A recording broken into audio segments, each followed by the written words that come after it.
Hello, Brent. Good morning, my friend. It is so good to talk to you. Obviously, we're all pumped up here in Billings about the Little League World Series, and you get the pleasure of announcing the Little League World Series, doing a little commentary, and which is cool because you enjoy it, and also you're a Billings boy, right? Yeah, exactly. Grew up. I think Little League baseball was actually my first exposure to any kind of an organized sport out in Montana. At the time, most of us were huge baseball fans. Since that, half a century later, many of us have become football fans along the way, too. But back in the 50s, when Little League baseball started in Billings, it was let's go baseball. And it was all, your dad actually started Little League here in Billings. Yeah, Cease wanted to put together a league and wrote the letter to Carl Stotts here in Williamsport. And then Gene Lissa owned the bakery in Billings, and that was the Ideal Bakery, and he had a little vacant lot up there at the end of Park Lane and Virginia Lane.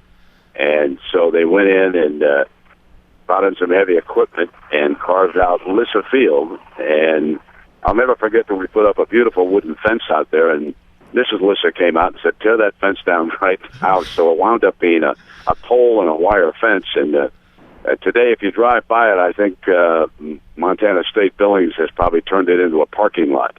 And so that's what happened to the original Lissa Field and the original Little League in Billings. It's great to hear the history there, though, of how it all started and that you're still a part of it. And what's it like being a sportscaster that's seen so many games and seen so many teams? What's it like to see the story of these Big Sky Little Leaguers kind of coming out of nowhere this year and just doing so well in the Little League World Series? Well, it's pretty special because I grew up in the town and the connection with Cease when he started the program. And we're not supposed to be biased or partial, but I must tell you, when Ben Axelson hit that home run the other night, it's a big surge of emotion through me watching these kids who nobody thought would get here in the first place. Although they're always pretty competitive coming out of Billings, and even Missoula's had some decent Little League teams through the years.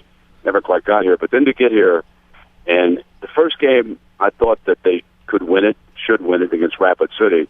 But the second game against Louisiana and then California didn't give them a whole lot of chance, and here they are playing in the championship. So it's just one of those great underdog stories, a little team that could, and they keep going, and who knows what's going to happen tomorrow afternoon here. It's going to be very interesting, that's for sure. In Williamsport there, what's the general feeling about Montana? Is this kind of are people getting on board the underdog bandwagon there? I mean, obviously you're from here, so you've got that connection, but what are the general fans, the people that are there just to watch Little League baseball? Are most of them California fans, or are we picking up some fans there?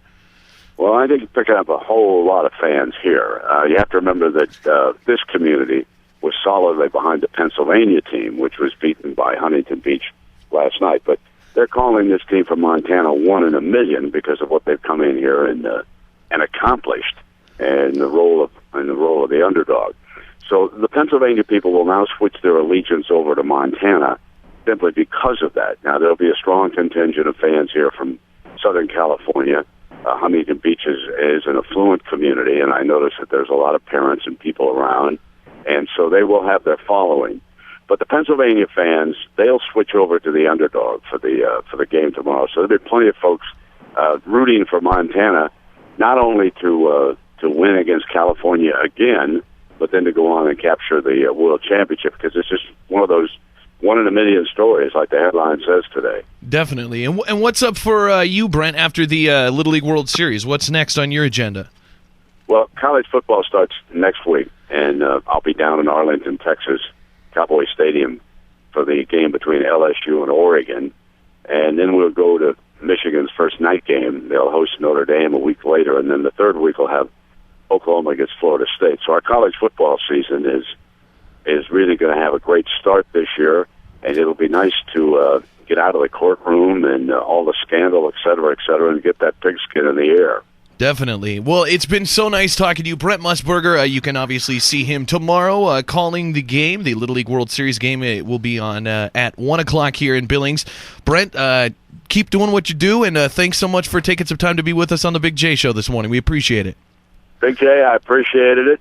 And say hello to everybody in Billings. We'll pass it on, Brent. Thanks so much, man. Thanks a lot. The Big J Show. Weekday mornings from 6 till 10 on Billings' #1 hit music station, Hot 101.9.